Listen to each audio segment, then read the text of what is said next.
Oh, John.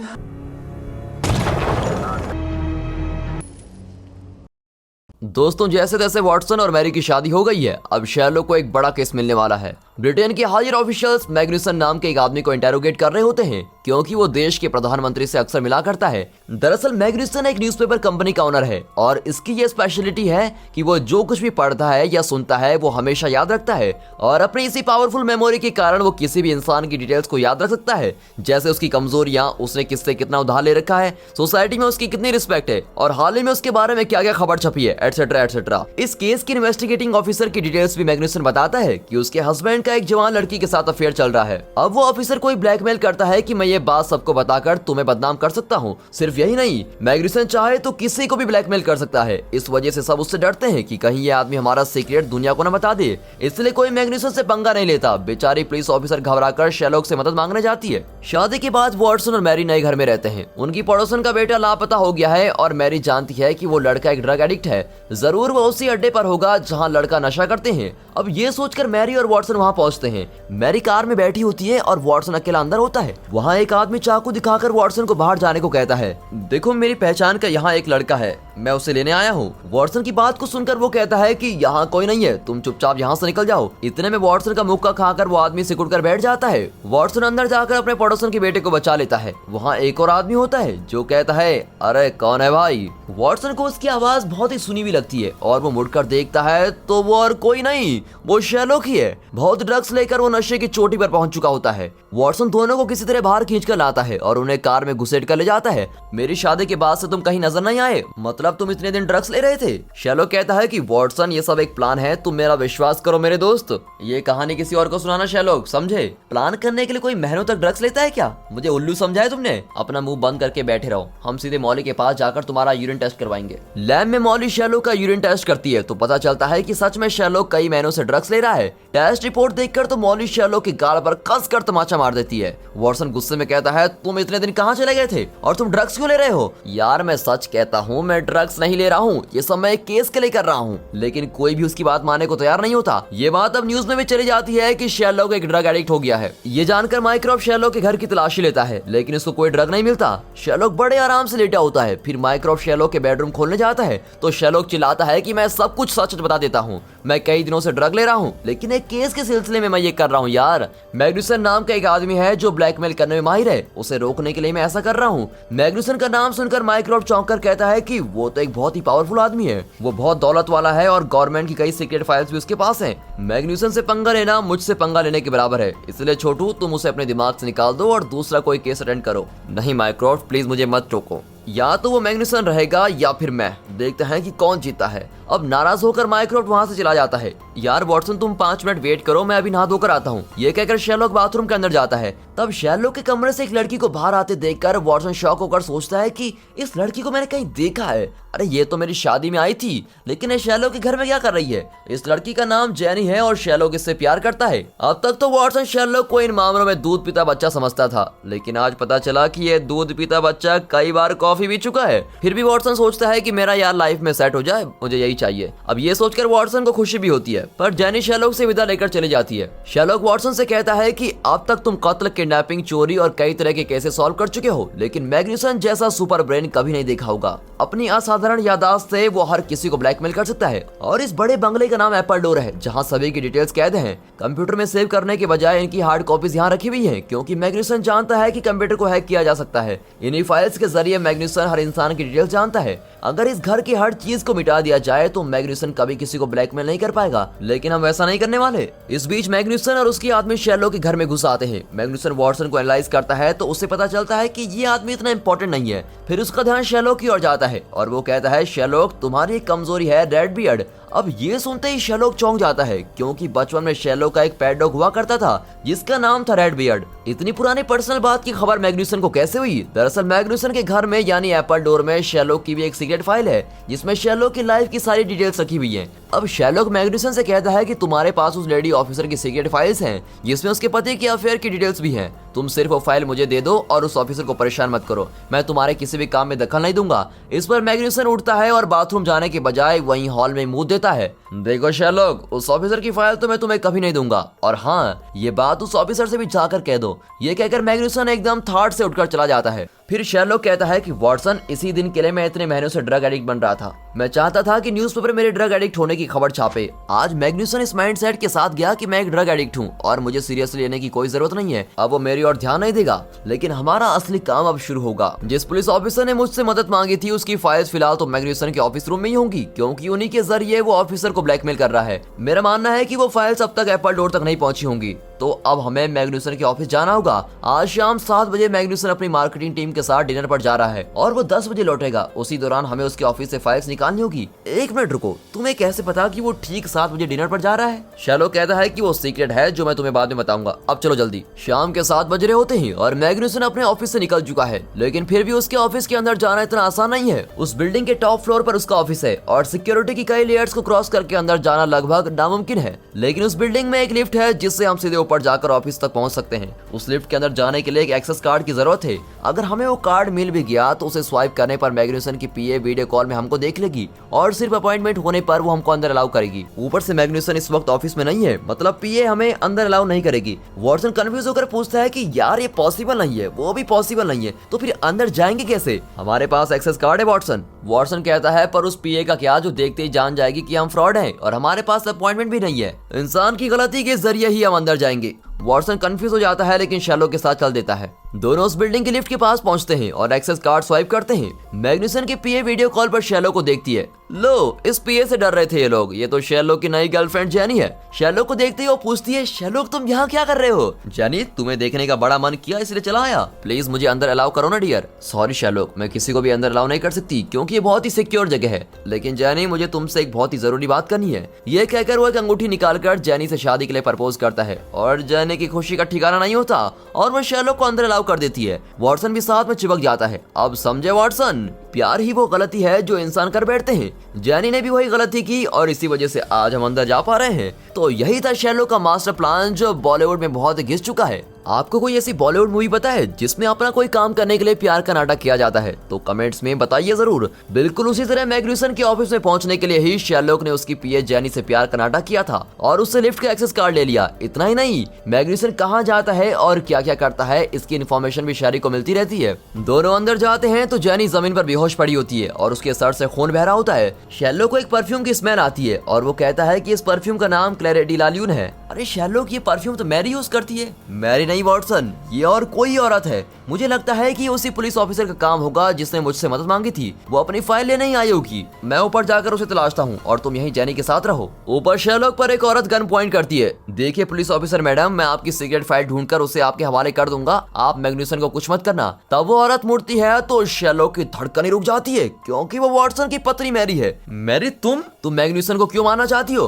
कहीं मैग्न्यूसन तुम्हें भी ब्लैकमेल तो नहीं कर रहा है? घबराओ मत, मैं तुम्हें बचा लूंगा। लेकिन मैरी कहती है, शेरलॉक अगर एक कदम भी आगे रखा तो मैं तुमको शूट कर दूंगी, तुम मुझे कभी शूट नहीं कर सकती। ये कहकर शेरलॉक आगे बढ़ता है और मैरी उसको शूट भी कर देती है। शेरलॉक धड़ करके नीचे गिर जाता है। मैरी वहां से बच निकलती है। अब गन शॉट की आवाज को सुनकर वॉटसन ऊपर आकर शेरलॉक को मौत से लड़ते हुए देखता है। वो एम्बुलेंस को कॉल करता है और शेरलॉक को हॉस्पिटल लेके जाता है। शेरलॉक की जान धीरे धीरे निकल रही होती है। बेहोशी की हालत में शेरलॉक अपने माइंड पैलेस में देखता है कि वो एक अजीब सी जगह पर फंस चुका है जहां माइक्रोफ्ट और मॉरिटी भी है। अब जिंदा रहने के लिए शेरलॉक को अपने माइंड पैलेस से किसी तरह बाहर निकलना होगा। बहुत देर माइंड पैलेस में रहने से वो या तो कोमा में चला जाएगा या फिर मर जाएगा।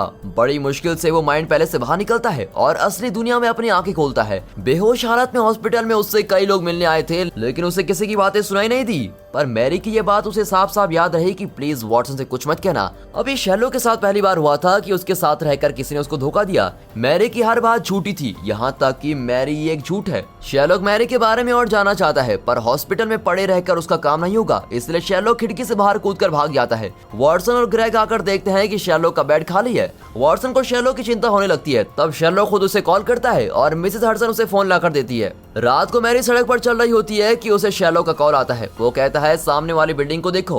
वो देखती है तो उस पर मैरी की इमेज प्रोजेक्ट होती है। इस बिल्डिंग में मैं अकेला हूँ, तुम यहाँ जाओ। शैलो की ये बात मानकर मैरी बिल्डिंग के अंदर जाती है तो शैलो एक अंधेरी जगह पर खड़ा होता है। बोलो शैलो क्या बात है? वाह मैरी, मुझे शूट भी कर दिया और अब पूछती हो कि क्या बात है? मुझे तो तुम पर पहले से ही शक था। जब वॉटसन को किसी ने किडनैप करके जला डालने की कोशिश की तो तुम्हें किसी ने एक कोड भेजा था। तुमने उस कोड को बहुत ही आसानी से डिकोड कर लिया। इतना मुश्किल कोड को कोई इतनी आसानी से क्रैक नहीं कर सकता। मैं तुम्हें जान गया था कि तुम सीक्रेट कोड को डिकोड करना जानती हो। और इतना ही नहीं, तुम्हारी शादी में कमांडर जेम्स का कमरा हम लोगों को याद नहीं था, लेकिन तुम्हें याद था कि वो 207 में ठहरा था। मतलब तुम्हारी मेमोरी पावर भी बहुत अच्छी है। तुमने मुझको शूट तो किया, लेकिन ठीक उस जगह पर शूट किया जहां गोली लगने से जान नहीं जाती है। और ये इस बात का सबूत देता है कि तुम एक काबिल शूटर भी हो। बात यहाँ तक पहुंची गई है तो अपनी शूटिंग का एक डेमो भी दिखा दो। इस पर मैरी एक कॉइन ऊपर टॉस करती है और ठीक उस पर गोली चलाकर कहती है, मैं चाहती तो तुम्हें वहीं पर खत्म कर सकती थी, पर मैंने तुम्हें जिंदा रखना चाहा, इसलिए मैंने तुम्हें सेफ जगह पर शूट किया। लेकिन अब की बार मैं उतनी रहमदिल नहीं हूँ। तुम्हारी कहानी मैं यहीं खत्म करने वाली हूँ। बकवास मत करो मैरी। अगर तुमने मुझको शूट किया तो पुलिस तुम्हें जरूर पकड़ लेगी, क्योंकि बिल्डिंग के बाहर तुम्हारा पोस्टर लगा हुआ है। एक्चुअली मैरी के सामने कोई शेरलॉक नहीं, उसका डमी खड़ा है। असली शेरलॉक मैरी के पीछे से आता है।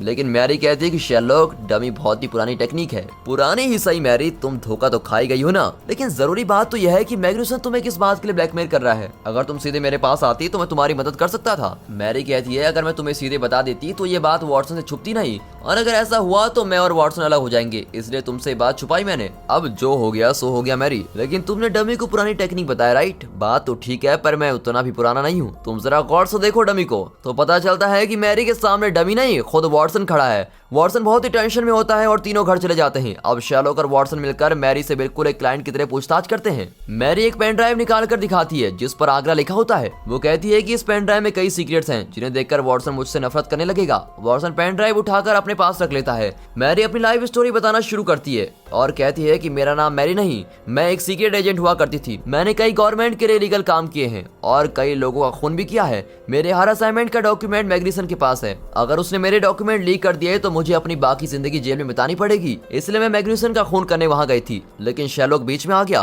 और मेरे लाख कहने पर भी शेरलॉक नहीं माना और कोई रास्ता न पाकर मैंने उसको शूट भी कर दिया, और वो भी एक सेफ जगह पर ताकि उसकी जान न जाए। उसके बाद भी मैं मैग्निसन का खून कर सकती थी, लेकिन वहाँ वॉटसन भी था और खून का इल्जाम वॉटसन पर लगता और पुलिस उसको अरेस्ट कर लेती, इसलिए मैं वहाँ से भाग गई थी। वॉटसन कहता है तुम कुछ भी कह लो मैरी, तुम्हें शेरलॉक को शूट नहीं करना चाहिए था। छोड़ यार वॉटसन, मैरी ने मुझे शूट जरूर किया, लेकिन मेरी जान भी तो उसी ने बचाई। एम्बुलेंस की कॉल तो उसी ने किया था। शेरलॉक तुम्हारा दिमाग तो ठिकाने है ना, एम्बुलेंस को मैंने बुलाया था। हाँ वॉटसन, कॉल तो तुमने किया था, लेकिन कॉल करके 5 मिनट में कौन से देश में एम्बुलेंस आती है बताओ जरा। मुझे शूट करते ही मैरी ने एम्बुलेंस को कॉल कर लिया था। 10 मिनट बाद तुम आए और तुम्हारे आने के 5 मिनट बाद एम्बुलेंस आई। शेरलॉक के लाख समझाने पर भी वॉटसन मैरी से नाराज ही रहता है और उससे अलग रहने लगता है। कुछ महीनों बाद शेरलॉक, माइक्रॉफ्ट, वॉटसन और मैरी शेरलॉक और माइक्रॉफ्ट के माता पिता के घर जाते हैं। वहाँ सब मिलकर बढ़िया सा डिनर करते हैं। वॉटसन मैरी से बात करने लगता है और कहता है ये तुम्हारी पेन ड्राइव है, इसमें क्या है ये मैं नहीं जानता हूँ और मैंने जानने की कोशिश भी नहीं की। तुम पहले क्या थी और क्या काम करती थी इसके बारे में मुझे कोई परवाह नहीं है। ये कहकर वॉटसन पेन ड्राइव को आग में डाल देता है। मैरी की आंखों में खुशी के आंसू भर आते हैं और कहती है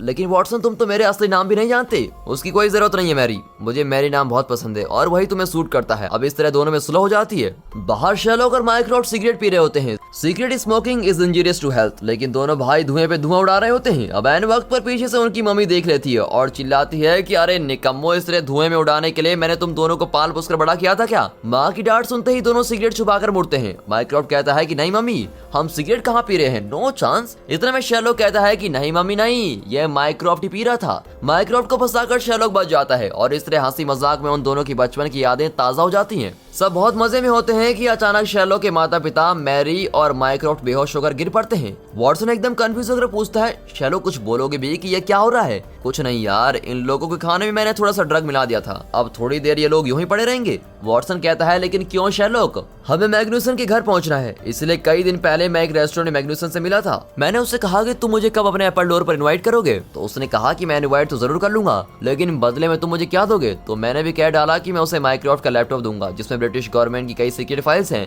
जो मैग्नुसन को चाहिए, और मैंने उससे वादा किया था कि आज के दिन मैं उसे माइक्रॉफ्ट का लैपटॉप ला कर दूंगा। माइक्रॉफ्ट बेहोश पड़ा है और ये दोनों उसका लैपटॉप ले लेते हैं। तब वहाँ मैग्नुसन का हेलीकॉप्टर भी आता है और दोनों उसमें चढ़कर एप्पल डोर जाते हैं। जब शेरलॉक मैग्न्यूसन से पिछली बार मिला था तो उसे शक था कि सभी लोगों की सीक्रेट फाइल्स मैग्न्यूसन के पास भले ही हो और उसने सारी फाइल्स भले ही पढ़ ली हो, लेकिन एक इंसान को देखते ही उसकी सारी डिटेल्स को वो कैसे बता सकता है। अब इस दुनिया में ऐसा कोई सुपर ब्रेन नहीं है जो हर किसी की हर डिटेल को याद रख सके। जरूर उसके चश्मे में कोई डिवाइस छुपा हुआ है जो उसकी मदद कर रहा है। ये सोचकर शेरलॉक ने मैग्न्यूसन का चश्मा उतार कर देखा, पर वो एक नॉर्मल चश्मा ही था। शेरलॉक जान गया कि मैग्न्यूसन कोई ट्रिक कर रहा है। अब शेरलॉक और वॉटसन सीधे मैग्न्यूसन के घर पहुंच जाते हैं। तब मैग्न्यूसन एक वीडियो देख रहा होता है जिसमें वॉटसन आग के बीच फंस गया था और शेरलॉक ने उसे बचाया था।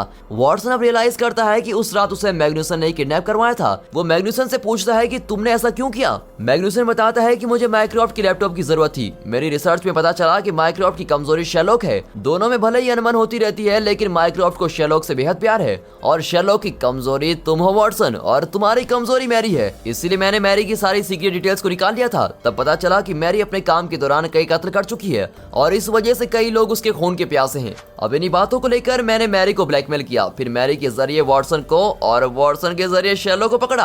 अब शेरलॉक के जरिए मुझे माइक्रोसॉफ्ट का लैपटॉप भी मिल गया है। मैग्न्यूसन के इस एप्पल डोर यानी इस घर के अंदर एक वॉल्ट है जिसमें दुनिया के सारे लोगों की सीक्रेट फाइल्स हैं। इतना ही नहीं, गवर्नमेंट की इंपॉर्टेंट फाइल्स भी हैं। फिर शेरलॉक मैग्न्यूसन से सीक्रेट वॉल्ट दिखाने को कहता है। मैग्न्यूसन उन्हें वॉल्ट दिखाता है लेकिन वो बिल्कुल खाली होता है। तब मैग्न्यूसन एक बहुत बड़ी सच्चाई बताता है, दोस्तों ये वॉल्ट फाइल्स वगैरह वगैरह कुछ भी नहीं है। सारी इन्फॉर्मेशन बिल्कुल सेफ मेरे दिमाग में स्टोर की गई है। मेरा माइंड ही वॉल्ट है। मतलब ये कि दुनिया के सबसे पावरफुल माइंड मैग्न्यूसन का है जिसमें दुनिया की सारी इन्फॉर्मेशन स्टोर की गई है। साथ ही एक बड़ी न्यूज़पेपर कंपनी का ओनर होने के नाते वो किसी के खिलाफ कोई एविडेंस तैयार कर सकता है। अब वो वॉटसन को ब्लैकमेल करने लगता है कि तुम्हारी पत्नी मैरी के बारे में मैं सब कुछ बता दूंगा और अगर वो बातें मैंने मीडिया में पब्लिश कर दी तो कई लोग मैरी को मारने दौड़ आएंगे। अब तो शेरलॉक की भी कुछ समझ में नहीं आता कि इस आदमी के दिमाग से इन्फॉर्मेशन को कैसे साफ किया जाए। यहाँ माइक्रोसॉफ्ट को होश आता है और वो अपने लैपटॉप को ना पाकर तुरंत अपनी फोर्स लेकर एप्पल डोर पहुंच जाता है। लो शेरलॉक, तुम्हारा भाई खुद तुम्हें अरेस्ट करने आ रहा है क्योंकि तुम उसका लैपटॉप उड़ा लाए जिसमें नेशनल सिक्योरिटी की कई सेंसिटिव फाइल्स हैं। अब तुम मेरा कुछ नहीं बिगाड़ सकते। इस पर शेरलॉक हेलीकॉप्टर में बैठे हुए माइक्रोसॉफ्ट को बताता है कि यहाँ कोई वॉल्ट नहीं है और ना ही किसी के सीक्रेट फाइल्स हैं। सारी इन्फॉर्मेशन इस मैग्न्यूसन के दिमाग में ही स्टोर्ड है। ये कहकर शेरलॉक मैग्न्यूसन के सर पर गोली चला देता है और मैग्न्यूसन तुरंत उसी स्पॉट पर मर जाता है और उसके साथ ही सारी सच्चाई भी गायब हो जाती है। अब शेरलॉक को अरेस्ट किया जाएगा और उसे जेल में रखा जाएगा। वो वॉटसन से कहता है कि अब तुम और मैरी मिलकर चैन से रह सकोगे। मैरी की गुजरी भी जिंदगी की कोई भी इन्फॉर्मेशन किसी को नहीं मिलेगी, तुम फिक्र मत करो। पर माइक्रोसॉफ्ट शेरलॉक को जेल कैसे जाने देता? शेरलॉक ने माइक्रोसॉफ्ट और गवर्नमेंट की इतनी बड़ी मदद जो की है। मैग्न्यूसन की वजह से कई गवर्नमेंट ऑफिशियल्स हमेशा डरे हुए रहते थे कि कब वो मुंह खोलेगा और उनके सीक्रेट मिशन के बारे में लोगों को पता चल जाएगा। उन सबको मैग्न्यूसन ब्लैकमेल भी कर रहा था, लेकिन अब ये बात साफ हो चुकी थी कि सारा इन्फॉर्मेशन उसके दिमाग के अंदर ही था और उसके मरने के बाद किसी को डरने की कोई जरूरत नहीं है। इस वजह से माइक्रोसॉफ्ट अपना पूरा इन्फ्लुएंस यूज करके शेरलॉक को इस केस से बचा लेता है। पर अब शेरलॉक इंग्लैंड में नहीं रहने वाला। 6 महीने के लिए वो इंग्लैंड से बाहर किसी काम से जा रहा है। अब वॉटसन मायूस हो जाता है क्योंकि 6 महीने बाद भी शेरलॉक इंग्लैंड नहीं आने वाला और इसके बाद शेरलॉक और वॉटसन की मुलाकात कभी नहीं होगी। मैरी शेरलॉक को उसकी मदद के लिए थैंक यू कहती है क्योंकि अगर शेरलॉक नहीं होता तो वो वॉटसन का साथ कब का खो चुकी होती। वॉटसन शेरलॉक के पास आकर कहता है कि मुझे नहीं पता कि मैं तुम्हारे बिना कैसे रहूंगा, बहुत ही बोर्ड हो जाऊंगा यार। फिर एक प्राइवेट जेट में शेरलॉक इंग्लैंड छोड़कर जाने लगता है। 5 मिनट बाद उसे माइक्रोसॉफ्ट का कॉल आता है और वो कहता है कि हाय छोटू, कैसे हो यार? अबे भाई, कहीं कि मुझे निकले हुए अभी 5 मिनट नहीं हुए और इस वक्त तुम्हें मुझ पर बड़ा प्यार आ रहा है। छोटू, वो बात यह है कि तुम्हारा प्राइवेट जेट इंग्लैंड वापस आने वाला है क्योंकि इंग्लैंड को तुम्हारी मदद चाहिए। अब ऐसी क्या मुसीबत आन पड़ी इंग्लैंड पर? तब माइक्रोसॉफ्ट कहता है कि आ गया मेरा लाडला शेरलॉक, आ गया। शेरलॉक की कुछ समझ में नहीं आता। बात यह है कि 5 मिनट पहले इंग्लैंड के हर बिलबोर्ड, टीवी, मोबाइल और हर जगह मोरेटी का चेहरा दिखने लगता है और उसमें लिखा है कि मुझे मिस करते हो। ये देखकर आम लोग तो घबराए जाते हैं और साथ ही सारे क्रिमिनल्स भी डरने लगते हैं क्योंकि मोरेटी सारे क्रिमिनल्स का डॉन था। सबको शौक होता है कि ये मरा हुआ मुर्दा जिंदा कैसा हो गया। और दोस्तों, इसी सवाल के साथ ये एपिसोड यहाँ पर खत्म होता है। आखिर ये मोरेटी जिंदा कैसे हुआ और अब की बार वो क्या गोल खिलाने वाला है और शेरलॉक उसका सामना कैसे करने वाला है? इतने सारे सवालों के जवाब आने वाले एपिसोड में ही मिलेंगे, तो देखते रहिए ये थ्रिलिंग शेरलॉक सीरीज। और दोस्तों, इस वीडियो को एक लाइक और चैनल को सब्सक्राइब जरूर कीजिए। आपके कमेंट्स भी हमारे लिए बेहद जरूरी हैं। और हाँ, साथ ही अपने फ्रेंड सर्कल में इस वीडियो को शेयर जरूर कीजिए। And finally, thanks for watching.